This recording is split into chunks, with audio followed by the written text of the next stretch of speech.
Alors, bienvenue au championnat de France piste de roller. On va commenter avec Vincent Morvan le 1000 mètres des seniors dames et des seniors hommes. On est sur une super piste, hein. La piste rose, c'est là pour sa couleur. 200 mètres, 6 mètres de large, une piste plate qui ressemble à celle des championnats du monde qui vont avoir lieu à Herbe dans 15 jours. Et là, on est sur la starting list avec les filles qui se mettent sur la ligne de départ. Voilà, 8 filles au départ, 8 filles qui se sont qualifiées après des séries et des demi-finales pour cette finale du 1000 mètres, avec notamment Clémence Albou, Juliette Puydebas ou Marie Dupuis ici au premier plan. Ouais, c'est sûr qu'il va y avoir des stratégies différentes. Là, on voit Marine Lefebvre, hein, qui est une de ses favorites pour cette course-là. Mathilde Pedrono aussi, qui est une pure sprinteuse, qui aura sûrement une revanche à prendre après sa défaite sur les 500 mètres. Ça va être une course qui va être épique sûrement et vraiment palpitante. Ouais, Mathilde, elle a l'air vraiment super motivée. Hein, quand on voit le regard qu'elle avait à la chambre d'appel ou chez la ligne de départ, elle a l'air prête à tout attaquer. En tout cas, on sent la motivation. Elle avait un peu mauvaise hier, c'est sûr. À mon avis, elle risque de vouloir prendre la tête, de contrôler la course et d'essayer de placer ses relances et d'être tout en contrôle le plus possible. Il ne faudrait pas que ce soit une course rapide pour elle, ça c'est clair. Voilà, justement, c'est parti plutôt lentement avec du placement. Elle prend directement la tête et on a l'air d'avoir une course d'attente. Hein. C'est une finale, en général, c'est vrai que les finales de 1000 mètres, ça part pas trop vite parce qu'on a déjà fait un 1000 mètres à fond en série. Ah, mais attention, là, regarde derrière, il y a Flavie Bellandras là, qui est plutôt un type fondeuse, hein, qui essaie de tenter sa chance et qui accélère à l'extérieur. Ouais, Mathilde ne se laisse pas faire, elle veut contrôler la course de devant, donc elle réagit directement pour pas laisser Flavie s'échapper, même s'il y a 1 ou 2 mètres d'écart. Ah, il faut vite aller prendre la roue là du coup. Flavie du coup, est-ce qu'elle temporise un petit peu? Ouais, elle temporise un petit peu Flavie du coup, là elle voit que son attaque a avorté. Il y a eu un bon contrôle c'est sûr de Mathilde.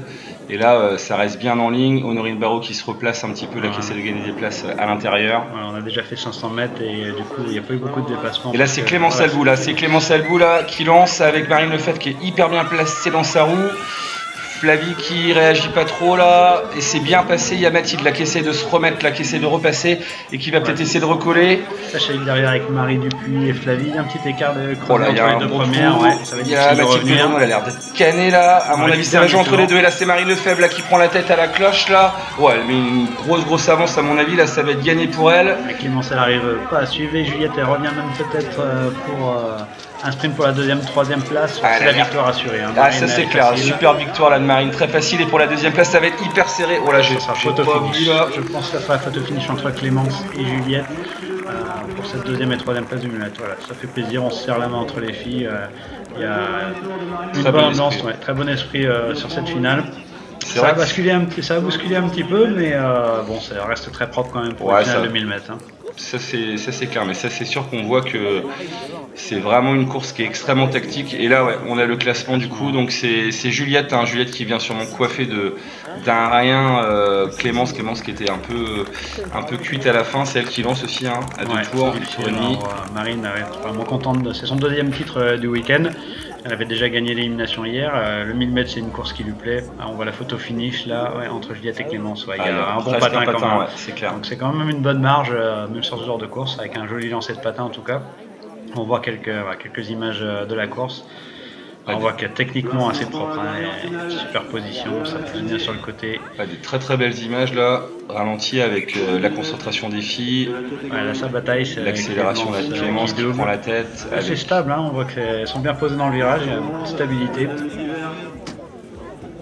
Et là, un petit peu moins, ça on sent la fatigue sûrement des derniers tours avec Clémence. Ah, et l'acide lactique hein, qui monte dans les jambes, hein. C'est une course qui dure 1 minute 30 à peu près. Et c'est vrai que c'était une course rapide, hein, puisque le fait que Flavie elle attaque tôt.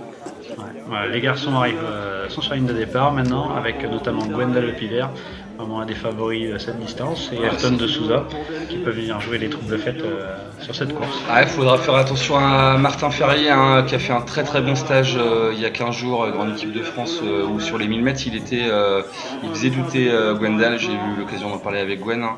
Gwen qui est quand même l'ultra favori de cette course, je pense.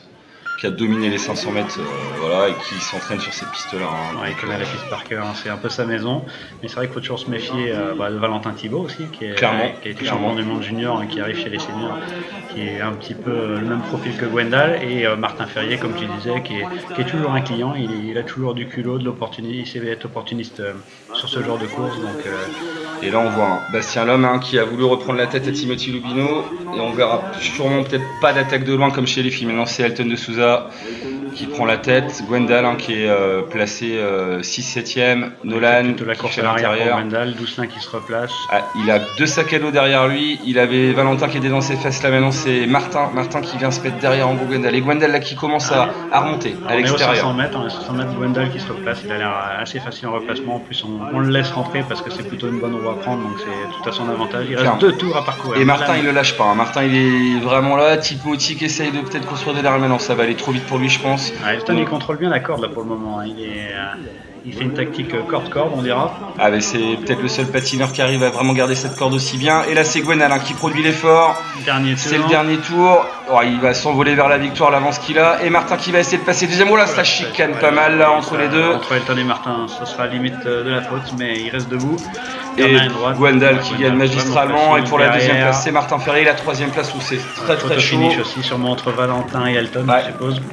Peut-être Valentin qui a réussi à revenir là sur la fin où il y a des petites explications de texte entre Nolan Bélias et Bastien Lhomme. Là, on n'a pas exactement vu ce qui s'est passé dans ce dernier virage. Peut-être victoire de Gwendal, deuxième place de Martin, troisième Thibaut, Valentin Thibaut.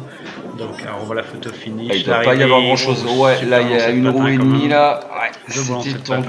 On a l'impression qu'Elton lance le patin un petit peu tôt. Voilà, on voit quelques images du départ. Beaucoup de vitesse aussi avec cette petite accrochage avec Martin sûrement. C'est pour ça que ça coûte cher. Valentin a réussi à revenir. Le niveau est exceptionnel. Quand on fait un podium en championnat de France sur cette distance, on a presque le niveau d'une finale de championnat du monde. Et puis c'est quand même une distance qui plaît aussi bien aux fondeurs qu'aux sprinters. On avait je sais pas combien de champions du monde, on avait 4 champions du monde, 3 ou 4 champions du monde. Gwendal, il maîtrise, il a le temps de regarder un peu derrière. C'est tout protéger ses trajectoires, c'est facile derrière. On voit Elton qui met la main un peu sur Martin, ça un peu compliqué. Et une victoire facile en tout cas de Gwendal derrière. Un beau lancer de patin entre Valentin et Elton. C'était la finale du 1000, c'est parti en ligne pendant un tour et demi, après Flavie elle a attaqué. Donc on a roulé pendant 2 tours à fond, enfin un bon rythme. Moi j'ai suivi Clémence parce que j'ai vu qu'elle déboîtait, donc j'ai déboîté en même temps, on est passé toutes les deux en tête. Et à un tour, un peu avant la ligne, je la double et puis je fais le dernier tour en tête et j'ai vu que personne n'était dans ma roue, donc j'ai fait mon intuition et ça a bien marché. Je suis super contente parce que c'est vraiment la course que je voulais remporter avec l'élimination, donc j'ai bien rempli mon objectif. Bon, Gwendal, est-ce que tu gagnes ce 1000 mètres? Est-ce que tu nous raconter un peu comment s'est passée ta course?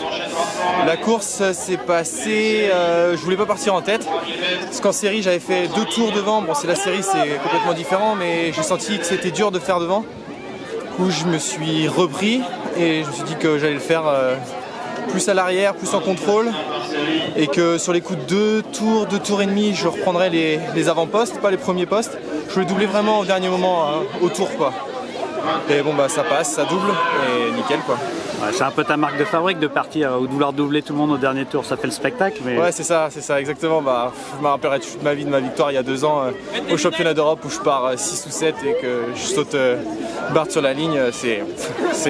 J'adore courir comme ça, Alain déteste, mais c'est comme ça que je cours. Mais c'est ma marque de fabrique, c'est comme ça que j'aime courir.